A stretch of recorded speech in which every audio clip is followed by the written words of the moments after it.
आज हमारी माताओं बहनों के साथ जो हो रहा है, दुनिया में हम मुंह दिखाने लायक नहीं है।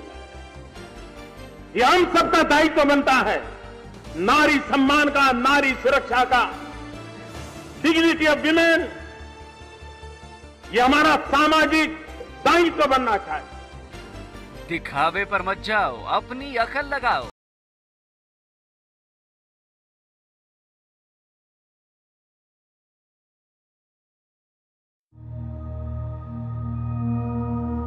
वडोदरा के अस्पताल में 22 दिसंबर को भर्ती हुई 2.5 साल की इस मासूम ने आखिरकार दम तोड़ दिया।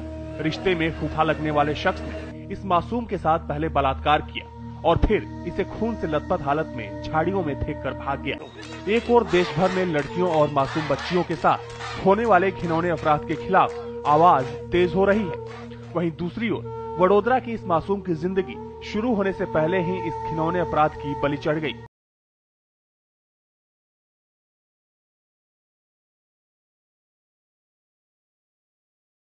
बलात्कार के मुद्दे को लेकर के विपक्ष ने तो अपना पक्ष रख दिया है।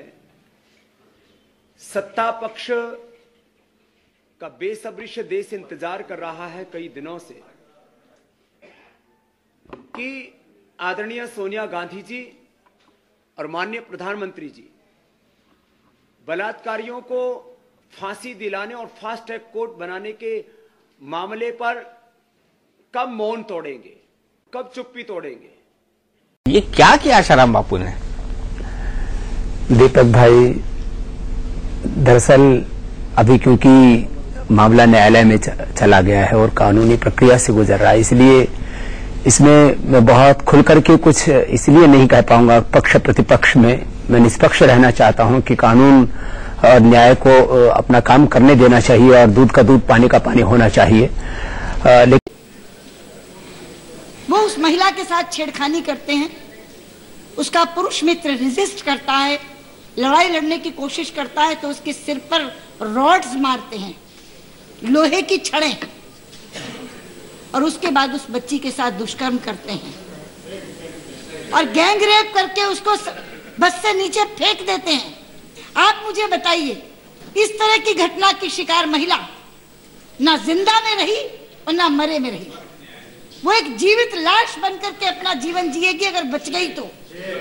अभी जीवन और मौत का संघर्ष झेल रही है, पता नहीं बचेगी कि नहीं बचेगी। अभी तो सब लोग गिरफ्तार भी नहीं हुए, केवल 2 लोग गिरफ्तार हुए हैं।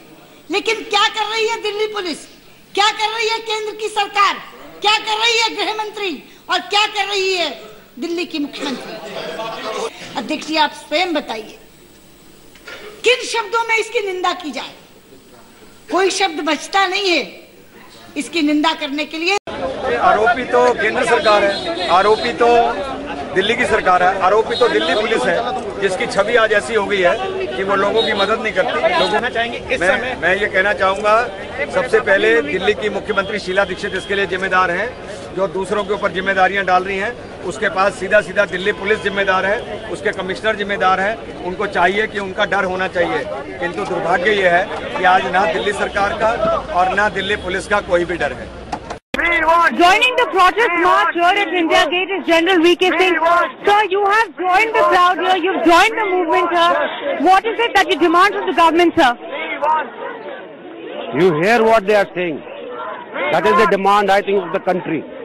So you are here to support them, sir. Would you be taking forward the movement? Do you support their anger? I think the anger is justifiable. Anger is of every country. And as a father of 2 daughters, I feel more concerned. Sir, where does the system fail? Where do you think is the system lacking? There is a systemic failure which needs to be rectified. So, sir, today, the whole day, would you be protesting with these students, these young kids, or would you be taking the march ahead to some place?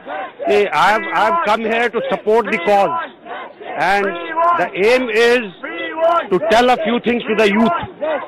This fight will carry on. This fight cannot finish on one day. This is not a battle of one day. If we need our country to improve, it has to carry on.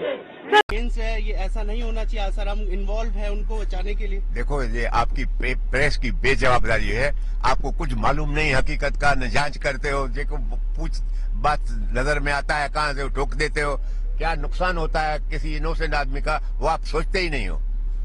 जब भी दो चार press के आदमी jail में जाएंगे तभी समझोगे। आपके नजरिए से वो आसाराम आज इतना महत्वपूर्ण विषय हो गया, यानी एक व्यक्ति जिसने पता नहीं गैर कानूनी काम किया या नहीं किया, मेरे को जानकारी नहीं है क्योंकि ना मैंने केस फाइल पढ़ी है ना आप में से किसी ने केस फाइल पढ़ी है, मगर लगातार मीडिया के ऊपर, चाहे वो चैनल्स हो चाहे वो अखबार हो, हर रोज आसाराम छप रहा है। क्या ऐसे कोई पादरी नहीं हुए देश में जिन्होंने इस तरीके की हरकतें की हो, या ऐसे कोई मौलवी नहीं हुए?